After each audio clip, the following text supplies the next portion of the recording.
Chakshurumilitam yena tasmai Sri Gurave Namah. Gurave Gaurachandraya Radhikaya Tadavaye Krishnaya Krishna Bhaktaya Tadbhaktaya Namo Namah. Manchagopatiruvyascha Kripa Sindhu Yevacha Patita Bhavanibhyo Vaishnavibhyo Namo Namah. Namo Vishnupadaya Krishna Vestaya Bhutalaya Sriman Bhaktivedanta Swami Niti Namane Namaste Saraswati Devi Gauravani Pacharani Nirvishesha Shunyavadi Pastajati Shatana. For my humble obeisances to Sannyasi Gan, to all the Vaishnavas, Vaishnavis, Pandava pranams. So, it's a very auspicious day, disappearance day of one great soul in the parampara, the civic succession, serving the Supreme Lord in many different ways. Just like every living entity, they are also serving the Supreme Lord. We can take the animals, we can take the birds, we can take the fish, we can take the humans, we can take demigods, demons, everyone is part and parcel of the Supreme Being. So they're all serving the Supreme Lord in their own capacity, according to the Lord's desires. Now, if we take animal society, there's always a leader. There's always one who's in charge, a supreme commander, one who's more powerful than others. And this hierarchy goes throughout the whole creation, in every species of life. Even in spiritual life, we have those who are inferior, those who are superior. So, human society, president, teacher, everyone is important. So, what are two very, very important things in life? Money.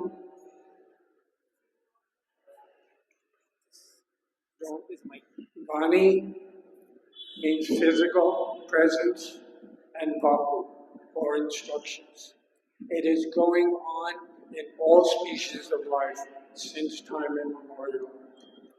And of all species of life, the Vani is the practical exhibition of the qualities or nature of anything, any living being, any spiritual being, related with the Supreme Lord's supreme dominion over all that being.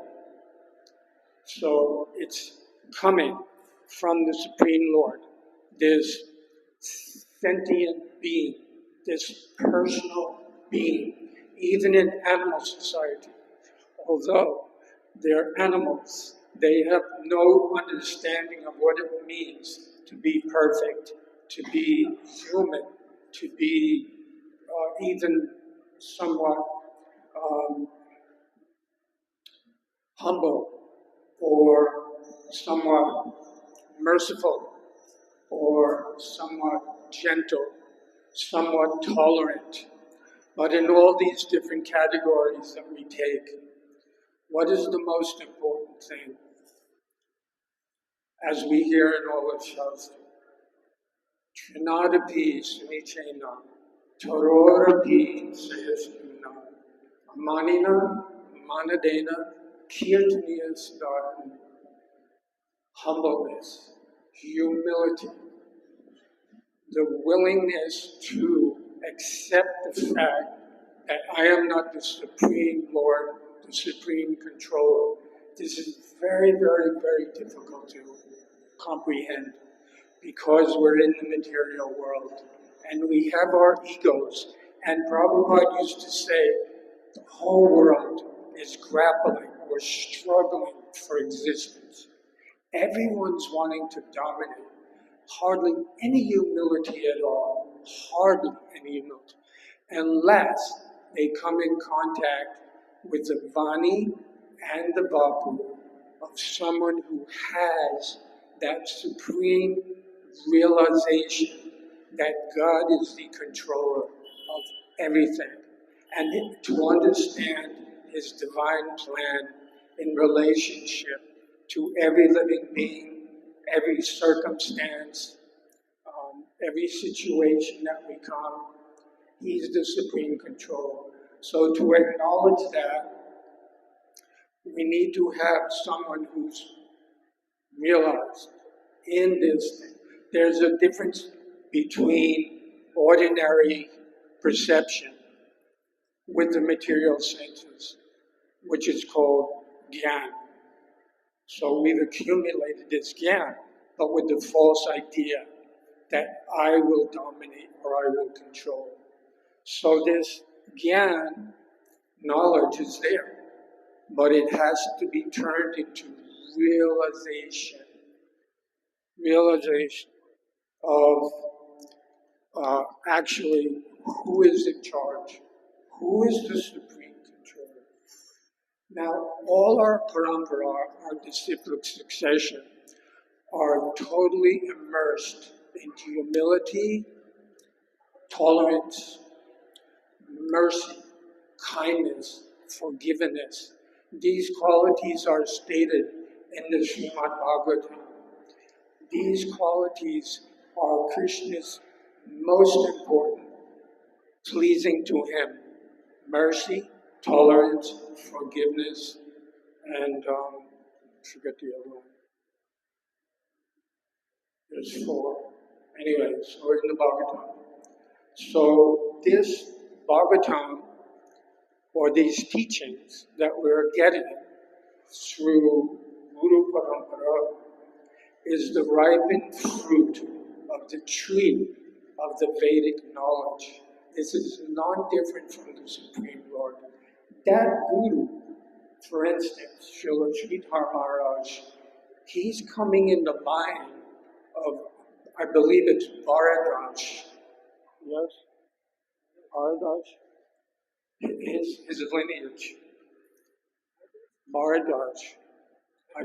Huh? Oh, the great sage Bharadaj from the heavenly planets, millions and millions of years ago. So I believe, as far as I've heard from different personalities who knew him, he's coming in that lineage. And he was greatly learned in Shastra. Srila Sridhar Maharaj also was accepted as greatly learned in Shastra. So I'll just give you some examples of how learned he was, how merciful he was, how introspective he was. First example. One time, one of my very good friends, he was in ISKCON before. Of course, he had Prabhupada as his disciple. So he had knowledge, he had some knowledge. Prabhupada gave us this introduction into the Sriman Bhagavatam to be heard from a realized soul. Then it can become assimilated in anyone or anything, even the animals, if they hear the Katha coming from the lips of a self-realized soul. Like Prabhupada says that from the lips of a self-realized soul, like Shukadeva Goswami, the essence, the teachings of the Bhagavatam are becoming more relishable and realized. Why? Because he has realized knowledge. There's more Shabda Brahman there. There's more ability to explain it. So Srila Sridhar Maharaj, one time, he's in this place. He's in Navadvip, I believe. And this one devotee, he wanted to meet him. Nobody knew he was going there. He went to the temple where Srila Sridhar Maharaj was on Navadvip, and he's coming in the front door. and someone came up to him and started to talk to him. He said, Srila Sridhar Maharaj, your name is Tirthabha? Tirthabha? He said, yes. He said, Srila Sridhar Maharaj wants to talk to you. He knew that he was coming, and he hadn't told one person, because this is what was in ISKCON. It was very dangerous to go there. So he didn't want to expose himself to any criticism, fault finding, or negativity that he would experience in the future. So he went there and he said, come with me. He brought him upstairs. And Srila Maharaj is sitting there. At that time he was, very old. I believe he was going blind at that time also. But because of his great perception, sense perception, they can experience beyond the normal realm of ordinary sense perception. And he had known that Tirthabha was coming. So he went there and he said, oh yes, you are Tirthabha? He said yes. And then he began to talk to him about different things. So this is one example of how a self-realized person is beyond the realm of ordinary knowledge. He has realization. He's very, very sensitive to the environment, to things. He could even pick it up, just like in previous ages. They could transmit their brain power to someone who's maybe even millions of miles away. They could contact them by brain power. So possibility, as far as I'm concerned, he had that perception where he could realize that he was coming. Second example is, one time Srila Sridhar Maharaj, in his mount, there was one great Pandit outside the temple, and he was extremely learned in Shastra. He knew every verse in the Bhagavatam. He knew other verses in other Shastras. Extremely learned, very well respected. But he challenged Srila Sridhar Maharaj to a debate. And Srila Sridhar Maharaj, because he later on revealed, I had realized knowledge, and he only had Gyan, which is not sufficient to understand the whole perspective of spiritual insight that is beyond the ordinary mental capacity or intellectual capacity. And he defeated him with logic, with his intuition, and he could hear and see where he was coming from. So this is another example. Also, Srila Sridhar Maharaj was very intelligent in the sense that when Srila Bhaktisiddhanta Prabhupada left the planet, Srila Prabhupada, Srila Kesava Maharaj, Srila Sridhar Maharaj, they didn't want to see the Gaudiya Maths separate, because this is generally the trend or the condition after the Guru leaves, that everything kind of disseminates into oblivion, knowledge, practical exchanges between the devotees due to their having insufficient realization. So they formed a society to try to keep the teachings of Bhaktisiddhanta together. And it worked for some time, but everyone has their individuality and their different ideas of how to practice, how to express, how to deal.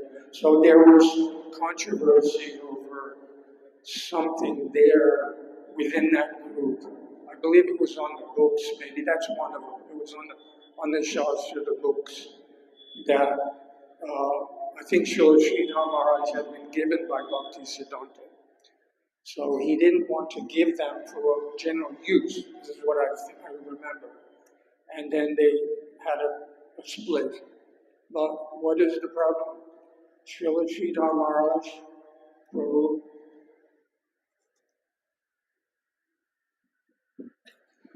he organized his own society based on God consciousness in the center through his lectures and teachings, not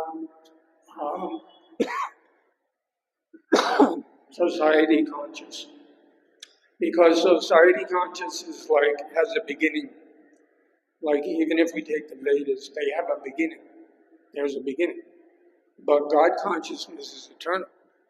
There's no beginning there. So he had that realization and he gave that to many people through his books, especially one of his most famous books that I came in contact with. Of course, I didn't read all of his books, but his Sri Guru and his grace, which gave us the insight of Shiksha Guru and Diksha Guru and the relationship between them. So because of that, many people who were in spiritual societies at that time, they became more flexible to non-sectarian ideas and ideas that brought the world more to a perfect spiritual platform of unity, not your group, my group, but altogether God consciousness.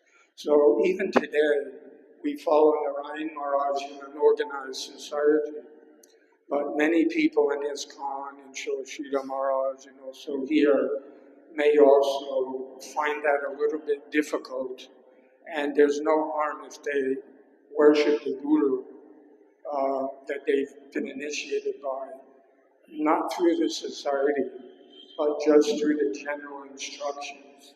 And we do that anyway. I mean, the restrictions that societies place on everyone is sometimes very strange. I've lived in society consciousness for maybe 40 years, and it's very difficult to deal with that. Especially we see that within ISKCON society. So I'm not criticizing societies, but I'm trying to glorify Srila Sridhar Maharaj's mood of giving precedence over God consciousness. Because in previous lifetimes or ages, there were no really organized societies. It was basically meant on individual exchanges of love, not based on power struggles and things like this. So Prabhupada also, when he was leaving his body, he said that Srila Sridhar Maharaj, and I believe it was either Keshava Maharaj or Bant Maharaj, were qualified to continue the translation of the Sriman Bhagavatam, which he didn't have time to finish. So this is some of the glories of how much respect Srila Sridhar Maharaj had from Srila Prabhupada, because Prabhupada is more well known in the world than Srila Sridhar Maharaj, I would say. So all glories to His Divine Grace, Srila Sridhar Maharaj, for his Vani and his Bhakti. Because without that physical connection, even between ourselves, how can we progress? We're not bad people, but it's due to a lack of insight into the other person's natures, or their qualities, or their faults, or their misgivings, that we can all grow together and create a spiritual platform which will please the Guru Parampara. So, Dandava pranams to all, and we should try to cooperate as much as possible on this day for the whole Guru Parampara and for the benefit of all human beings.